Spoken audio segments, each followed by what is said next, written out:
Alors, mettons, on va se tourner du côté des Jets de New York. Ils ont connu une saison de misère l'année dernière. Il y avait tellement d'espoir de fonder sur les Jets avec l'arrivée d'Aaron Rodgers à New York. On disait, ça y est, on mise finalement sur une carrière de concession. Là, ça a duré quoi? 4 jeux. Rodgers s'est blessé lors du tout premier match de la saison, ce qui était présenté un lundi soir. Déchirure à un tendon d'Achille. Et là, il est de retour au camp des Jets. Toutefois, il est un an plus vieux. 40 ans, Renault, et se remet d'une déchirure au tendon d'Achille. Tu t'attends à quoi de la part d'Aaron Rodgers cette année? Ça va être difficile. Mes attentes sont un peu plus basses que l'an dernier, je t'avoue. Mais elles vont Ouais. sûrement être surpassées parce que l'an dernier, finalement, il n'a rien fait. Mais non, mes attentes pour Aaron Rodgers et les Jets sont relativement élevées quand même. Je m'attends à ce que cette équipe-là considère comme ça comme une déception si elle rate les éliminatoires, évidemment, cette année. Puis on le sait, on avait tout mis en place. On avait tout ce qu'il y avait autour, les receveurs, un bon porteur. On a des bons morceaux sur la ligne à l'attaque, sans dire que c'était une ligne là, nécessairement dominante. Puis une défense qui avait beaucoup de talent, encore une fois. Mais pour Aaron Rodgers cette année, je pense qu'il se doit absolument, oui, de jouer la saison au complet, mais surtout de baisser nos attentes en termes de statistiques au sens où je pense que ça va passer par une bonne attaque au sol chez les Jets si on veut avoir du succès cette année. On ne peut pas demander à Aaron Rodgers de lancer le ballon là, 35 à 40 fois par match. Hey, est-ce que tu réalises que la dernière fois qu'Aaron Rodgers a lancé une passe, a complété une passe lors d'un match de saison régulière, on doit remonter à la saison 2022? Parce que l'année Mhm. dernière, là, lorsqu'il a joué ses 4 jeux pour les Jets avant de se blesser, il n'avait complété aucune passe. Là, il est âgé de 40 ans. J'ai aucune idée à quoi on peut m'attendre d'Aaron Rodgers. Est-ce qu'il a encore le même carrière, le même joueur qu'on avait vu à la fin à Green Bay? Personne ne le sait. J'ai bien hâte de voir ça. Une chose qui m'a déçu, si on peut dire, mais en même temps, c'est pas surprenant de la part des Jets. Les Jets, essentiellement, ils ont opté pour le statu quo. C'est comme s'ils se sont dit, bon, ben maintenant, Aaron Rodgers va revenir, fait qu'on va être Mhm. correct. On a gardé Nathaniel Hackett comme coordinateur à l'attaque. On l'a vu l'année dernière, OK, je sais qu'Aaron Rodgers n'était pas là, mais il n'a jamais été en mesure de s'ajuster aux autres carrières. Il n'a pas été capable de développer Zach Wilson. Après ça, on avait envoyé Trevor Simeon au poste de quart. C'était pas vraiment mieux. Donc, c'est ça, là. Tu sais, un carrière vieillissant qui revient d'une grave blessure. Puis, je crois pas que tu peux miser sur le coordonnateur, là, également pour faire preuve d'ingéniosité. Alors, moi, j'ai bien hâte de voir ça. Si on jette un coup d'œil maintenant, bon, aux ajouts significatifs du côté des Jets de New York et des départs qu'il y a eu, tu as fait mention de la ligne à l'attaque. Euh, Toutefois, on a amené des vétérans, là, des joueurs qui sont âgés. Je parle du bloqueur à gauche, Tyron Smith, anciennement des Cowboys de Dallas, il a 33 ans. Morgan Moses, le bloqueur à droite, anciennement des Ravens de Baltimore, il a 33 ans également.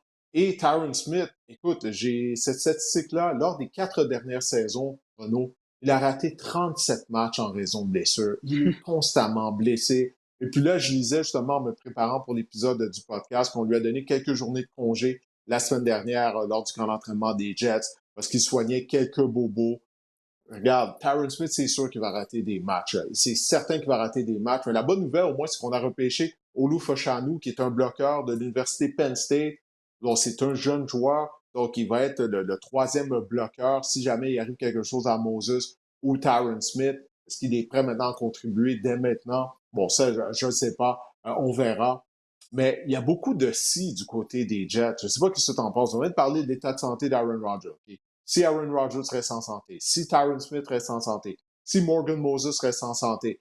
On a mis ce contrat à Mike Williams, ancien des Chargers. Mais il a vu sa saison dernière prendre fin en raison d'une blessure au genou et Williams, il a raté plusieurs matchs au cours de sa carrière en raison de différentes blessures. Donc ça, c'est un autre si, beaucoup de si du côté des Jets.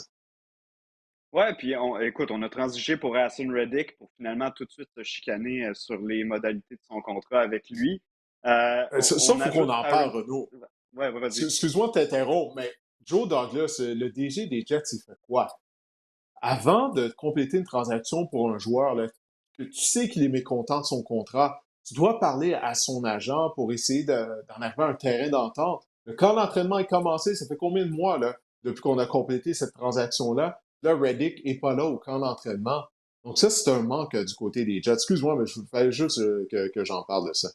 Non, ben écoute, ça nous démontre exactement qu'est-ce que les Jets de New York sont, puis on en avait déjà parlé ensemble, mais si Aaron Rodgers avait été là l'an dernier, puis qu'on avait performer de la sorte, ou en fait, si on n'avait pas la certitude qu'il revenait cette saison, on aurait fait table rase à New York. Tout le monde aurait perdu son emploi dans les bureaux, sur les lignes de côté. On aurait complètement recommencé avec cette organisation-là.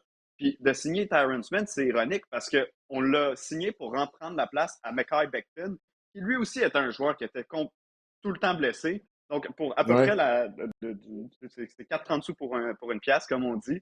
c'est vrai, hein? Mike Williams, tu l'as mentionné, constamment blessé, pas juste raté quelques matchs, là, à tous les ans. Il joue un match, va chercher 150 verges de gain, puis finalement rate les 8 suivants. Donc, on ne peut pas se fier sur ces joueurs-là pour nous donner du football de qualité dans les matchs qui vont être importants, rendus au mois de novembre, décembre, janvier, si les Jets sont chanceux puis se rendent en éliminatoire.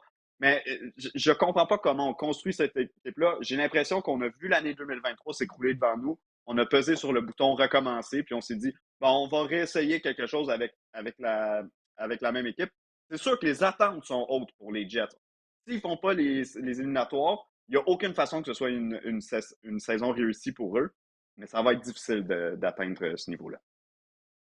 Ouais, je suis d'accord avec toi. Puis au change là, de la transaction avec les Eagles de Philadelphie, ben, les Eagles ont clairement gagné cette transaction-là jusqu'à présent parce que Son Reddick n'est même pas présent au camp d'entraînement, comme on le disait. Puis Bryce Huff Mhm. est un meilleur joueur que Son Reddick en plus. Alors ça, ce dossier-là, ça a complètement été échappé par le DG Joe Douglas. Bon, maintenant, quel est l'état d'esprit du côté des partisans des Jets de New York? Écoute, sont habitués à voir leur équipe les décevoir. Alors, on se demande pourquoi tu peux pas juste être normal en parlant d'Aaron Rodgers. Hein. On sait, toutes les saisons mortes, il se passe des choses du côté d'Aaron Rodgers. Et comment se sentir face à la saison? Bon, un visage d'extraterrestre pour résumer le tout. Mais je te pose la question.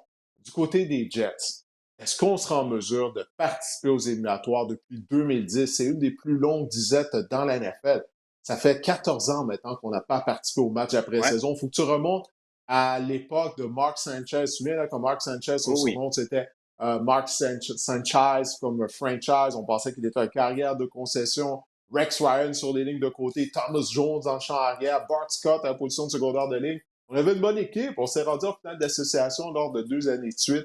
Mais malheureusement, on avait perdu, je crois, c'est contre les Colts et les Steelers, si je me souviens bien. Steelers. Bref, ouais, c'est ça. Ben, bref, les partisans des Jets, ils tueraient là, pour retrouver l'édition 2010 de New York. Alors, est-ce qu'on va être capable de participer aux éliminatoires?